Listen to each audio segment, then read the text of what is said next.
In a stunning and unprecedented move, Walmart announced today, July 28, 2025, that it will cease all U.S. retail operations, bringing an end to decades of American retail dominance.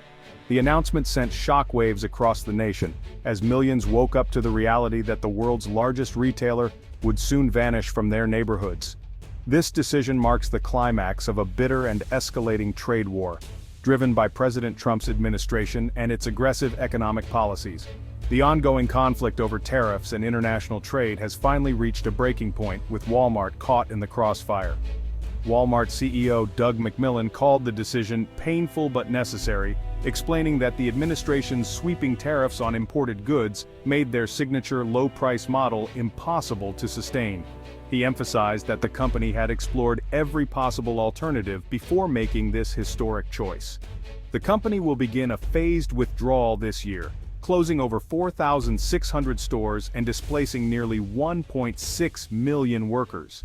For many employees, Walmart was more than just a job, it was a lifeline, and now that lifeline is being cut. Walmart's exit leaves a massive void in American life, especially in small towns and rural communities where it often served as the main source for groceries, jobs, and affordable goods.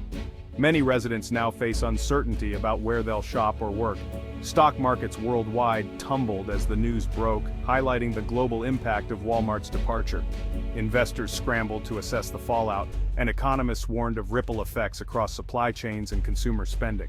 While Walmart's international stores in countries like Mexico and Canada will remain open, its American era is coming to a dramatic close, signaling a major shift in the company's global strategy. The move is the most dramatic fallout yet from the administration's America First trade policies, which were intended to protect American businesses but have instead led to unforeseen consequences. President Trump condemned the decision, calling Walmart's leadership unpatriotic and vowing to find a replacement for the retail giant. He insisted that new opportunities would arise but offered few specifics. His statements did little to calm the panic among workers and consumers who now face an uncertain future. Many are left wondering how they'll afford basic necessities or find new employment. The loss of Walmart is not just a political issue, it's a crisis that will reshape daily life for millions of Americans. Families are already feeling the strain as they search for alternatives and worry about rising costs. The world is watching closely as America faces the consequences of losing its biggest retailer. The closure of Walmart's U.S. stores marks the end of an era and the beginning of a new, uncertain chapter in American retail history. The nation reacted with disbelief, a collective gasp echoing from living rooms to city streets as the news broke. Anxiety quickly followed as word of Walmart's sudden exit spread like wildfire, dominating conversations online and in every corner cafe. In countless communities, especially in rural and small-town America, Walmart isn't just a store. It's the only reliable source for affordable groceries, household goods, and vital medicine. Its closure threatens access to basic necessities, leaving many to wonder where they'll turn for everyday needs. For employees, the news hit hardest. Overnight, thousands found themselves suddenly unemployed, with families thrown into uncertainty and fear about how to pay rent, buy food, or cover medical bills.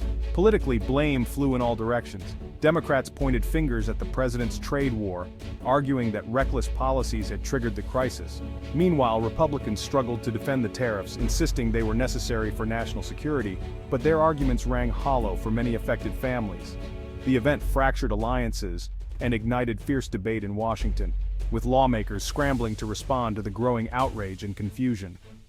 Walmart's vast network of suppliers, farmers, factories, truckers, now face existential threats. With orders canceled, secondary layoffs and bankruptcies loom, threatening to unravel entire local economies. Financial analysts warn of a deep recession as the economic web anchored by Walmart begins to unravel, sending shockwaves through the stock market and beyond. Maria Sanchez, a department manager in Ohio, summed up the fear and heartbreak. "This job is all I've known. The president says he's protecting jobs, but I just lost mine. I don't know what comes next for my family." Stories like hers echo nationwide, putting a human face on the crisis and reminding us that behind every statistic is a real person, a real family, now facing an uncertain future. The departure is not just a headline, it's a personal tragedy for millions, a loss that will be felt for years to come. The shockwaves are only beginning, and the true impact of Walmart's exit is still unfolding across the nation. This crisis is the result of years of escalating economic confrontation under President Trump. Upon returning to office, the administration imposed a 10% tariff on all imports, then escalated to a punitive 60% tariff on consumer goods. The goal forced companies to buy American and pressure foreign governments. But companies like Walmart, built on global supply chains, faced impossible choices: absorb the costs or pass them to consumers. Retailers tried to adapt, but the administration's policies left little room to maneuver. The final round of tariffs made Walmart's low-cost model unworkable. The U.S. lacked the manufacturing capacity to replace imports at scale or price.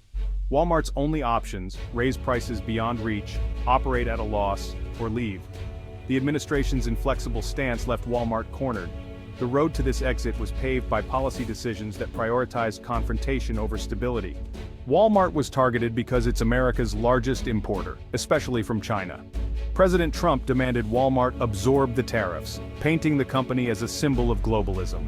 The administration's pressure was relentless, aiming to make Walmart an example for other companies. But Walmart's razor-thin margins made absorbing a 60% tariff impossible. The president ignored that Walmart's profits depend on selling huge volumes at low prices. The tariffs broke that equation, making the business model unsustainable. Walmart was forced to choose between betraying customers with high prices or shareholders with losses. In the end, it chose to walk away, leaving the administration to face the fallout. Walmart's exit followed a week of tense, failed negotiations with the Trump administration. The government refused to budge on tariffs, insisting Walmart absorb the costs. Walmart's leadership pleaded for phased tariffs or exemptions for essentials, warning of massive losses and layoffs. The president dismissed their concerns, calling them fake news. With no compromise possible, Walmart's board faced a stark choice: slow collapse or a clean break. The decision was unanimous. America's political and economic climate had become too hostile. The final announcement was the direct result of the administration's refusal to compromise. A high-stakes negotiation became an economic tipping point. Walmart's exit will trigger chaos for American consumers. Temporary discounts will give way to empty shelves and shortages as other retailers struggle to absorb Walmart's market share. Prices for everyday items will spike, hitting families hard. Thousands of suppliers, farmers, factories, truckers face ruin as their biggest customer disappears. The shock will ripple through the economy, causing layoffs and business failures far beyond Walmart's own workforce. Unemployment will rise, consumer spending will fall, and inflation will erode living standards. The Federal Reserve faces a dilemma: fight inflation or stimulate a faltering economy. International investors now see the U.S. as volatile and unpredictable. The administration's willingness to force out a foundational company signals new risks for all businesses. Other multinationals may reconsider investing in America. The long-term consequences could stunt growth and innovation for years. The economic aftershocks are just beginning. Economists are sounding the alarm, calling Walmart's exit from the U.S. market a catastrophic, self-inflicted wound, one that could have far-reaching consequences for communities across the country. Dr. Julia Coronado, a former Federal Reserve economist, explains, "You can't simply command a company to ignore a 60% cost increase and expect business as usual. The economic realities are unavoidable."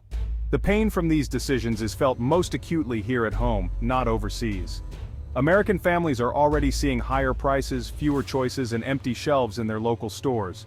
Yet, administration defenders insist this is necessary shock therapy, a bold move designed to jolt the system and force a rebuilding of American industry from the ground up.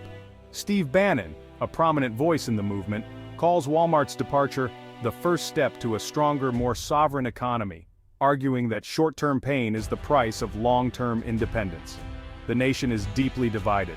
One side sees reckless destruction of livelihoods and stability, while the other sees a painful but necessary rebirth, a chance to reclaim lost manufacturing jobs and rebuild the country's industrial base. Most analysts, however, remain skeptical. They warn that rebuilding U.S. manufacturing will not happen overnight. It will require decades of effort and trillions of dollars in new investment, with no guarantee of success. In the meantime, it's workers and everyday consumers who bear the brunt, facing job losses, higher costs, and growing uncertainty about the future. As one expert put it, the administration burned down the house to fix a leak. The metaphor captures the sense of risk and upheaval now facing millions. The question now is stark. After so much damage, will there be anything left to rebuild, or will the foundation itself be lost? The consensus among experts is clear. The path ahead is fraught with hardship, and the outcome is far from certain. The country has become a test case for economic nationalism, watched closely by the world to see if this gamble pays off. The stakes could not be higher. The decisions made now will shape America's economic future for generations to come. Beyond policy debates, the human cost is staggering.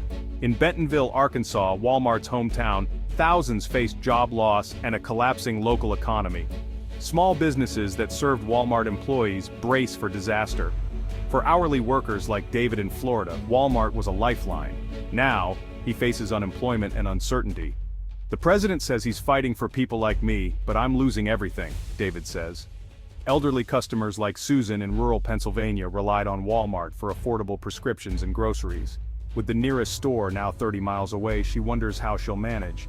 Millions of vulnerable Americans share her predicament. These stories reveal the real-world consequences of the trade war. For 1.6 million employees and tens of millions of customers, the crisis is painfully real. The human toll is only beginning to be counted. The loss of Walmart is a disaster for communities across the country. Walmart's departure is a turning point, forcing America to confront what kind of economy it wants. The event exposes deep divisions between global integration and protectionism. Empty storefronts and silent distribution centers will be stark reminders of this struggle. The administration's promise of new American enterprises remains unfulfilled. Rebuilding retail and supply chains on Walmart's scale is a daunting challenge. The risk of prolonged scarcity and inflation is real. The Walmart saga is a lesson in how policy decisions shape everyday life. The future is unwritten, but America will be forever changed by this crisis.